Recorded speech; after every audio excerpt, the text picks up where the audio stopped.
FEMA's budget requests when disasters are more expensive than predicted, or have demanded that other valuable programs be cut to pay for them. Let's go back for a moment to Mitt Romney's comment and trying to be able to walk and chew gum at the same time and recognize that the federal government and the federal budget really should be a zero-sum game. It's not an infinite pot of money that grows on trees. Now, I understand there are those that think it's an infinite pot of money that gets printed in Washington, but that's not the way the real world works.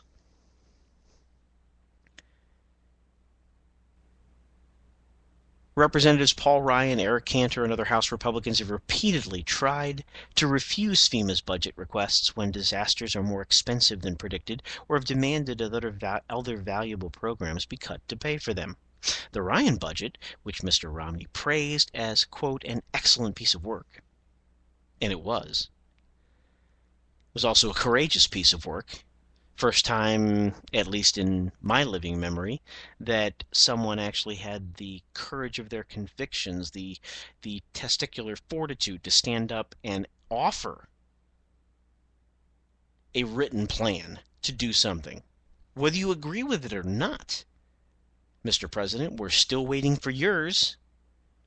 Ms. Pelosi, never did see one from you. Harry Reid, well, I won't go down that path.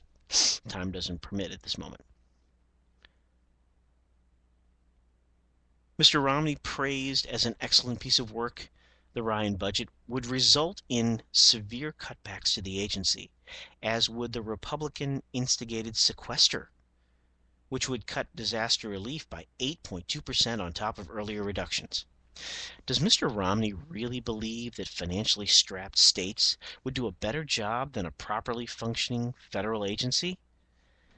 Gee, why are states financially strapped? Is it because they've been inundated with so many disasters that they're incapable, that they don't have the resources to deal with these things?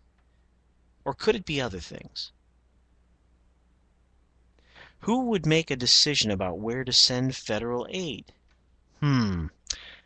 Where would those decisions be made? Well, if the states, first of all, were positioned as the first-line responders for their individual state, the federal aid, I think, would be handled by the federal government, perhaps. Or perhaps there would be no federal aid and every state would bear the burden of billions of dollars in damages. After Mr. Romney's 2011 remarks recirculated on Monday, his nervous campaign announced that he does not want to abolish FEMA, though he still believes states should be in charge of emergency management. Those in Hurricane Sandy's path are fortunate that, for now, that ideology has not replaced sound policy. Well, we argue and disagree vehemently, sir, as to whether or not that is sound policy. But let's, when we come back on the other side of this quick break, scrap that. We'll just stay where we're at here for now. Let's take a look at the other side of this, shall we? The opinion of the Wall Street Journal. Big Storm Opportunism is the title. But let's talk about this. New York Times believes that FEMA and the federal government response to Hurricane Sandy are reasons why we should have big government. It's all about big government. A big storm requires a big government. Well, Wall Street Journal, our former editor, Robert Bartley, once quipped fondly about the writer Jude Wanniski that he thought a capital gains tax cut could intercept a Soviet SS-20 missile in mid-flight. We were reminded of that Monomania Tuesday as the political left more or less declared in unison that the ravages of Hurricane Sandy prove that America needs bigger government. We know liberals are worried that President Obama might lose next week. But are they so panicky that they want to suggest, even before the storm has passed, that Mitt Romney and Republicans are against disaster relief?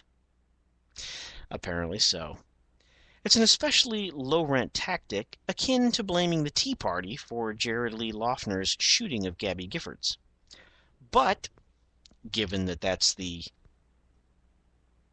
modus operandi of the left, my comment, not the opinion editors.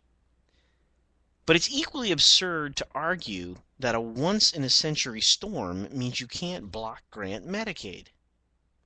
The rap on Mr. Romney seems to be that he once said emergency management could be done well and perhaps better at the state level, and he also endorsed Paul Ryan's House Republican budget. Well, let's look at the record, shall we?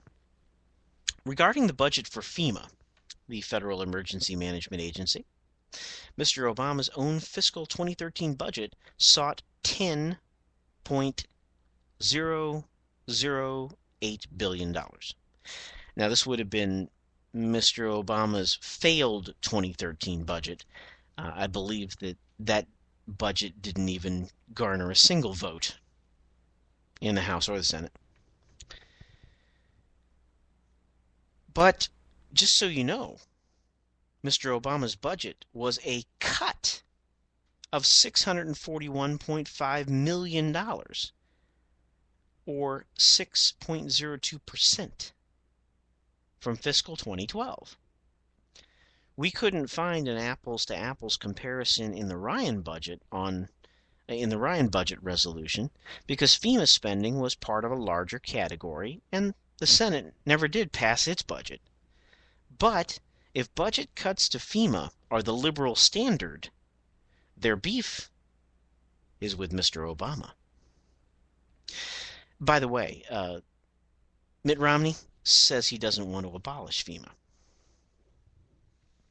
None of which means that FEMA is above reform.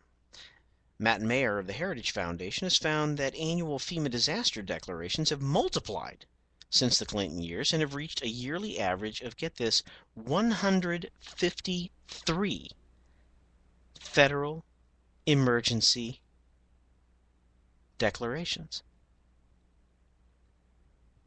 That compares to 129.6 under George W. Bush, 89.5 under Mr. Clinton, and only 28 a year under Ronald Reagan. Mr. Mayer argues that taxpayers and storm victims would be better served if FEMA devoted itself to helping out in the biggest disasters, such as Sandy, and not dive in at every political request for assistance. As for Mr. Romney and FEMA, the liberals are excavating remarks from one of the early GOP debates. CNN's John King asked, quote, if the states should take on more, unquote, of a role in disaster relief as FEMA was running out of money. Mr. Romney replied, absolutely. Every time you have an occasion to take something from the federal government and send it back to the states, that's the right direction. And if you can go even further and send it back to the private sector, that's even better. This is a key line. Quote, instead of thinking in the federal budget, what should we cut? We should ask ourselves the opposite question. What should we keep? We should take all of what we're doing at the federal level and say, what are the things we're doing that we don't have to do? And those things we've got to stop doing because, moneyline, because we're borrowing $1.6 trillion more this year than we're taking in. This isn't an argument for abolishing FEMA so much as it is for the traditional Federalist view that the feds shouldn't supplant state action. As it happens, the response to Hurricane Sandy has been a model of such a division of responsibility.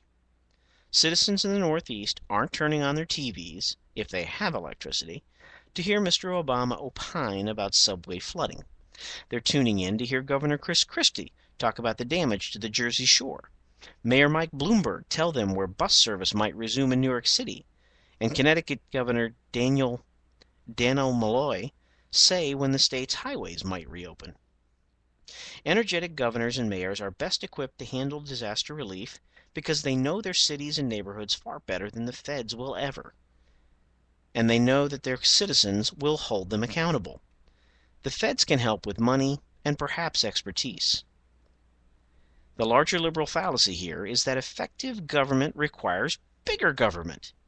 Americans expect a government, at whatever level, to do its core functions well. But the bigger and more costly the government, the more likely it is to do more things poorly. The rush to use Hurricane Sandy to justify a bigger federal government makes us wonder if there's an excuse liberals won't use to grow the Leviathan. The reality of the federal fisc is that whoever wins next Tuesday is going to have to choose between functions best done by the federal government and those that can be done better by others. A government that can't distinguish between a big storm and Big Bird is simply too big.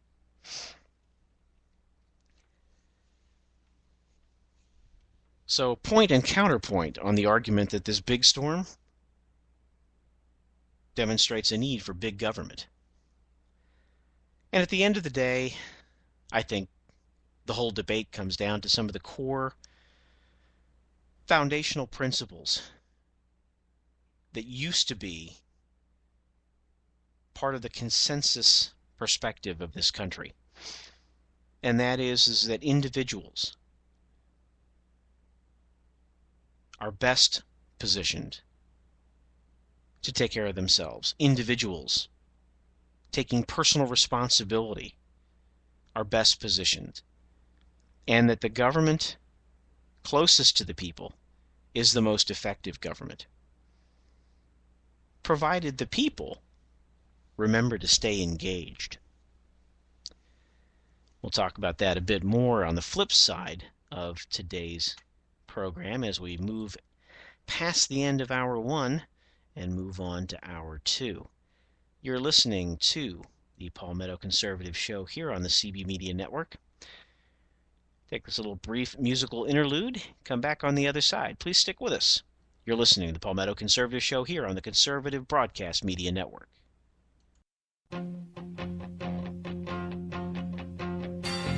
Loving you isn't the right thing to do.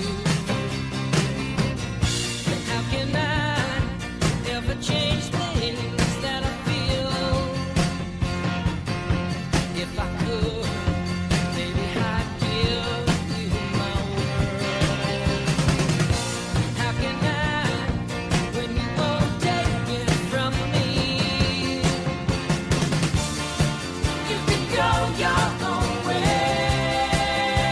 Go your own way. You can call it another lonely day. You can go your own way. Go your own way. Tell me why everything turned around. Jacking up, so you wanna do. If I could, baby, I'd give you my world. Open up everything.